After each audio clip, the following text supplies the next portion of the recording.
Assalamualaikum warahmatullahi wabarakatuh. Selamat malam semuanya. Kembali kita bertemu. Namun sebelumnya saya ucapkan terima kasih kepada Bapak Dr. Dampak MPD dan Ibu Dr. Astianti Ibu yang telah memberikan kesempatan kepada saya berbagi menjelaskan mengenai model pembelajaran video. Baik, langsung saja. Yang mana sebelumnya kita ketahui bahwa pendidikan jasmani, olahraga dan kesehatan itu merupakan proses pendidikan yang mayoritas memang menggunakan aktivitas fisik dalam pembelajaran yang dianggap sangat memiliki pengaruh bagi dunia pendidikan dan masyarakat. Pentingnya olahraga ini diterapkan di sekolah dilihat dari tujuan pembelajaran yang mencakup berbagai faktor, yaitu pengetahuan, sikap, dan keterampilan. Nah, pada faktor pengetahuan, pendidikan jasmani bukan hanya mencakup kemampuan dalam wawasan, namun hal tersebut mencakup pengetahuan terhadap segala gerak pada pembelajarannya. Kemudian pada faktor sikap, tujuan dari pendidikan jasmani, olahraga dan kesehatan itu ialah demi mewujudkan konsep diri dan komponen kepribadian seperti sifat karakter individu serta didik. Sedangkan pada aspek psikomotorik, tujuan dari pendidikan jasmani dapat memanfaatkan aktivitas fisik guna meningkatkan kebugaran jasmani serta keterampilan gerak dalam pembelajaran. Kemudian penyesuaian materi pembelajaran pendidikan jasmani, olahraga dan kesehatan sangatlah penting karena mencapai tujuan dari pendidikan tersebut. Karena untuk mencapai tujuan dari pendidikan tersebut. Kemudian model pembelajaran yang diterapkan oleh guru itu merupakan salah satu faktor yang sangat menentukan bagi keberhasilan siswa dalam mencapai tujuan pembelajaran. Lebih jelasnya itu mengenai faktor-faktor tersebut itu dijelaskan oleh Newton. Itu mengatakan bahwa faktor-faktor internal adalah faktor-faktor yang ada pada diri anak itu sendiri, sedangkan faktor eksternal adalah faktor-faktor yang ada dari luar diri anak yang dapat dimanipulasi guna memperkembangkan anak tersebut dalam segala potensi internalnya. Nah, dari penjelasan tersebut dapat kita ambil kesimpulannya bahwa model pembelajaran itu merupakan faktor eksternal yang dapat dimanipulasi dengan tujuan menciptakan pembelajaran yang efektif dan kaya akan gerak yang bermakna bagi siswa.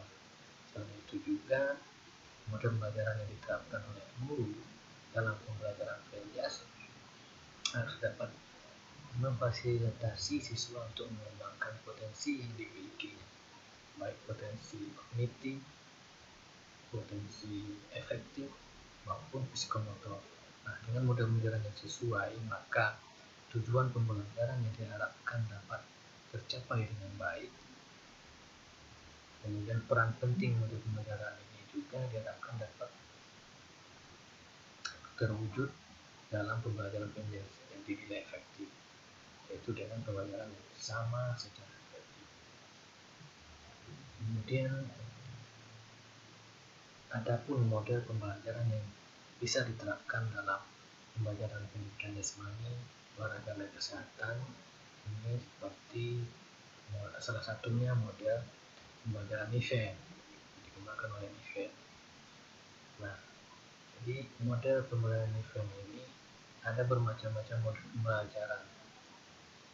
Memang ada berbagai macam-macam model pembelajaran yang diterapkan oleh guru di sekolah. Ada pembelajaran asing, Bergman, event, dan sebagainya. Namun dengan berbagai macam model pembelajaran tersebut diharapkan guru dapat memilih dan menggunakan model pembelajaran yang baik sesuai dengan kebutuhan pembelajaran di sekolah tersebut.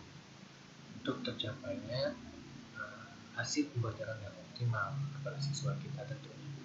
Kemudian adapun bentuk dan kriteria model pembelajaran yang baik itu menurut NIFEM itu yang pertama ada valid. Jadi validitas atau kecepatan model pembelajaran berhubungan dengan dua hal, yaitu rasional teoritik yang kuat dan memiliki konsistensi internal. Kemudian ada praktis. Nah, si kriteria praktis menunjuk pada pertama para ahli dan praktisi menyatakan bahwa apa yang mereka kembangkan dapat diterapkan, dan kedua, kenyataan menunjukkan bahwa apa yang mereka kembangkan tersebut betul-betul dapat diterapkan. Kemudian efektif. Jadi efektivitas suatu model pembelajaran ditunjukkan dengan parameter. Pertama, para ahli dan praktisi berdasarkan pengalamannya menyatakan bahwa model pembelajaran tersebut efektif. Dan kedua, secara operasional, model pembelajaran tersebut memberikan hasil sesuai dengan yang diharapkan. Kemudian ada langkah-langkah dari model pembelajaran yang diterapkan di NIFEM ini. Yang pertama itu ada preliminary riset atau studi pendahuluan. Nah, pada tahap ini dilakukan analisis permasalahan dan pengembangan. Kemudian yang kedua, prototyping stage atau prototyping. Nah, pada tahap ini dirancang prototipe untuk selanjutnya diuji cobakan, dievaluasi dan direvisi. Nah, uji coba dalam tahap ini dimaksudkan sebagai uji coba oleh ahli untuk selanjutnya dilakukan evaluasi formatif atau kevaliditas dan kepraktisannya dari prototipe berdasarkan penilaian ahli. Kemudian assessment stage atau tahap penilaian. Jadi tahap ini itu ada yang namanya revisi. Maka prototipe tersebut selanjutnya diuji cobakan dalam pembelajaran untuk dinilai kepraktisannya atau dari segi pengguna dan keefektifannya. Kemudian ada lagi yang namanya systematic reflection dan systematic reflection and documentation. Itu refleksi dan dokumentasi. Jadi refleksi dan dokumentasi ini merupakan kegiatan yang kontinu pada setiap tahap yang ada dalam proses pengembangan model pembelajaran ini. Kemudian ada juga beberapa indikator dalam menentukan kualitas pengembangan model ini. Yang pertama itu kevaliditas atau validitas dalam suatu pengertian pembelajaran ini meliputi validitas isi dan validitas kontrol. Nah, jadi menurut NIFEM, aspek validitas dapat dilihat dari yang pertama, apakah kurikulum atau model pembelajaran yang dikembangkan berdasarkan pada state of the art pengetahuan. Kemudian, apakah berbagai komponen dari perangkat pembelajaran terkait secara konsisten antara yang satu dengan yang lainnya. Kemudian kepraktisan dalam penilaian pengembangan model. Nah, dalam kerja NIFEM berkaitan dengan pengembangan materi pembelajaran dapat disinyalir bahwa NIFEM mengukur tingkat kepraktisan dilihat dari apakah guru dan pakar-pakar lainnya mempertimbangkan bahwa materi mudah dan dapat digunakan oleh guru dan siswa. Kemudian keefektifan. Nah, keefektifan ini mengacu pada tingkatan bahwa pengalaman dan hasil intervensi konsisten dengan tujuan yang dimaksud.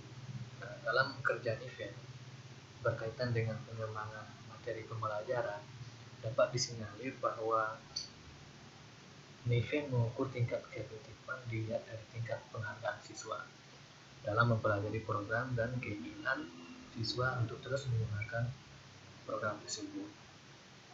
Kemudian bagaimana penerapan model pembelajaran Niven tersebut dalam pembelajaran PJOK? Nah, salah satu desain pembelajaran yang menerapkan prinsip Niven adalah dengan menggunakan pembelajaran problem based learning, yaitu model pembelajaran dengan pendekatan pembelajaran siswa pada masalah autentik, sehingga siswa dapat menyusun pengetahuannya sendiri, dan menumbuh kembangkan keterampilan yang lebih tinggi dan inquiry, kita memandirikan siswa dan meningkatkan kepercayaan diri siswa itu sendiri. Kemudian ada lagi beberapa kriteria dalam pembelajaran problem based learning ini. Yang pertama ada orientasi siswa pada masalah, kemudian mengorganisasi siswa untuk belajar, kemudian membimbing pengalaman individual atau kelompok, kemudian mengembangkan dan menyajikan hasil karya, kemudian menganalisis dan mengevaluasi proses pemecahan masalah. Nah, model problem based learning ini merupakan model pendekatan pembelajaran yang mampu meningkatkan kemampuan siswa dalam berpikir tinggi dan memberikan kesempatan seluas-luasnya kepada siswa untuk memecahkan masalah dengan strateginya sendiri. Jadi kita memberikan kebebasan kepada siswa untuk memecahkan masalah dengan strateginya sendiri, untuk logika mudahnya. Kemudian dengan demikian, guru PJOK diminta untuk yang pertama memberikan kesempatan kepada siswa untuk memecahkan masalah-masalah menurut cara-cara atau gaya belajar individu masing-masing siswa. Dengan cara mengetahui gaya belajar masing-masing individu siswa itu, kita diharapkan dapat membantu menyesuaikan dengan pendekatan yang kita pakai dalam pembelajaran.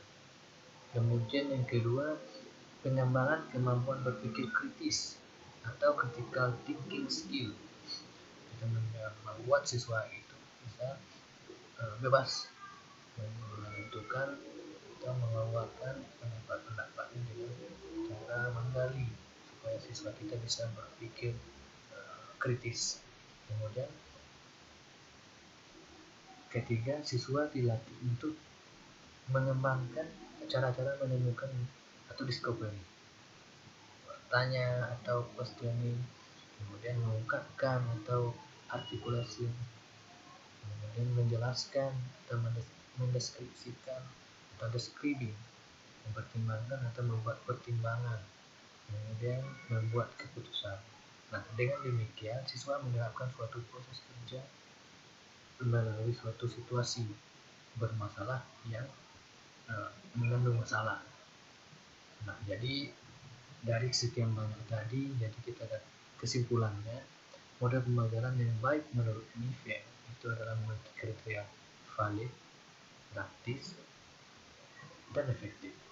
Itu dengan langkah-langkah model seperti preliminary riset, studi pendahuluan tadi, kemudian prototyping stage, prototyping, kemudian assessment stage, tahap penilaian, kemudian systematic reflection, documentation, refleksi dan dokumentasi.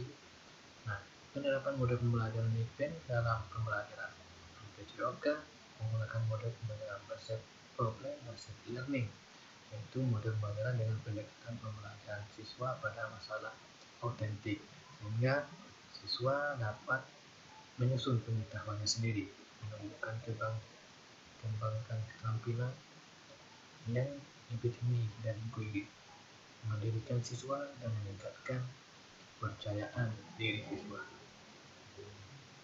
Jadi itu ya sedikit penjelasan mengenai model pembelajaran Niven. Mungkin itu yang bisa saya sampaikan. Lebih dan kurang saya mohon maaf. Itu dengan ini yang terpilih. Assalamualaikum warahmatullahi